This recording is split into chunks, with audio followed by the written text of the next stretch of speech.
And new information on a story we've been following out of Virginia. After an intense search, authorities now have an escaped prisoner back in custody. Authorities say they were transferring an inmate from a jail to a hospital earlier this morning. That prisoner, identified as Mohsen Asaye, overpowered a security guard, took his gun, and took off. Police report one shot was fired during the struggle, but luckily no one was hurt. After stealing 2 vehicles and managing to grab some clothes, Asaye was finally taken into custody. He's facing charges for multiple robberies and will likely face additional charges. Tribal police are saying the couple's white car was discovered by off-roaders on Sunday afternoon. Now, according to a private investigator hired by the family, 79-year-old Cecil Paul Knudsen was found dead, while his wife, 68-year-old Diana Bedwell, was alive yet severely hydrated. Now, she was airlifted to a local hospital. Her condition, though, is still unknown. They say it appears the couple had been surviving on rainwater for several days, and they may have been stranded. Now, Knudsen and Bedwell went missing after leaving Valley View Casino back on May 10th.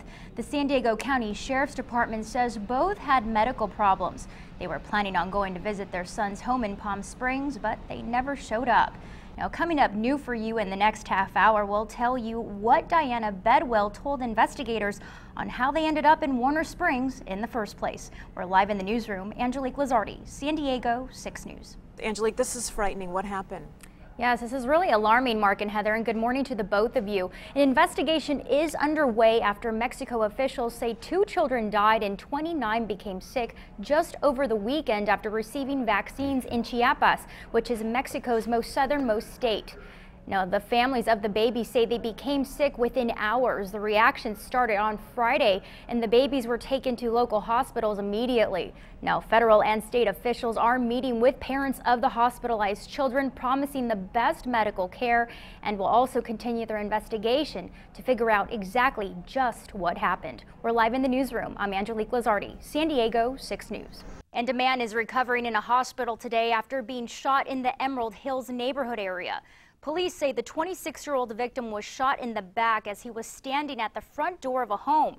And from e-waste to eco-living, technology company Kyocera is celebrating its 40 years in solar at the Earth Expo right here in Kearny Mesa. This is not something that residents were expecting to wake up to. I'm telling you, this is such a big mess here. We're near Van Dyke, near the college area, where we have hazmat crews and fire crews trying to get into this stolen vehicle, trying to stop that fuel leak right now, obviously to take precautions for safety, because we have so many residents in this neighborhood who have been coming out, seeing this huge mess, and not to mention the poor residents whose cars were also damaged in this pursuit. Now, about an hour ago, I spoke with San Diego police, and they tell me that this happened around 5 o'clock initially when this pursuit was going on. The 2 suspects that were in that car that is now all mangled up, well, they tried taking off from police. They ran down the street, but they didn't get too far. Police were able to catch up to them. Those 2 suspects, though, were taken to Mercy Hospital.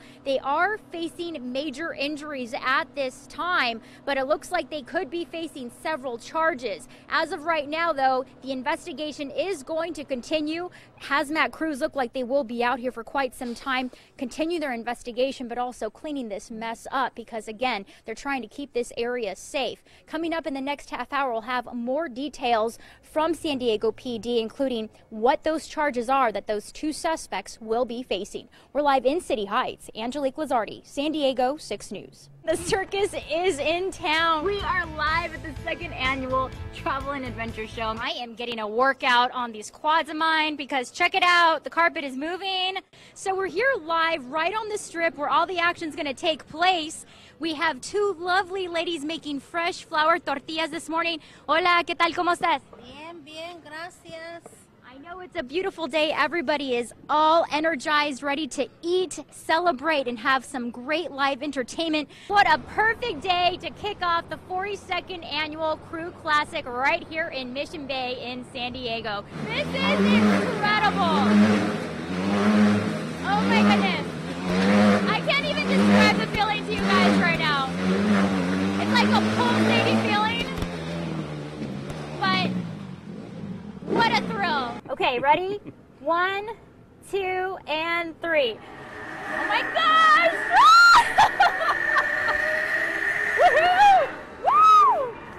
I have to tell you, it is not every day that you get to see a sea turtle. Isn't this just a beauty? It is just beautiful out here, guys.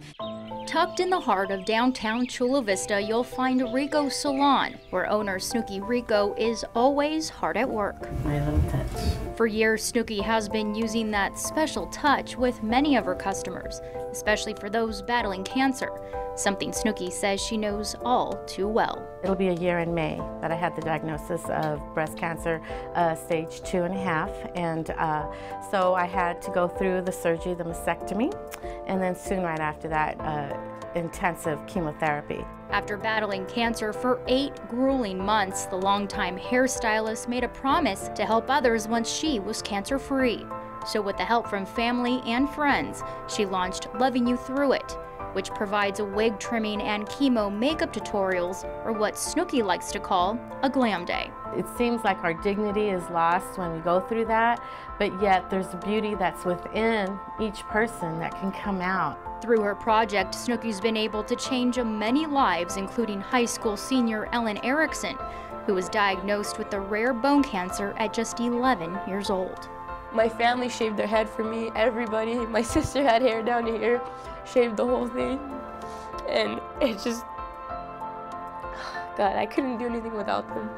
Ellen, who's now cancer-free, says during her days of treatment, she turned to Snooki for help so she could go to prom. She's changed my life pretty much. I feel I'm wearing makeup now. I feel beautiful, and she's just a big part of my life. It brightens up my day to see her brighten up other people. You know, in her time of need, she's giving to other people. That says enough for itself. She's an amazing woman. An amazing woman who wants to continue doing amazing things for survivors, just like Ellen. For that one day, they're gonna come in and they're gonna forget what they're going through. And we try really to make that happen for them. How you get through it means everything. And today, you can make a difference. Today, our life matters. Angelique Larzarde, San Diego 6 News.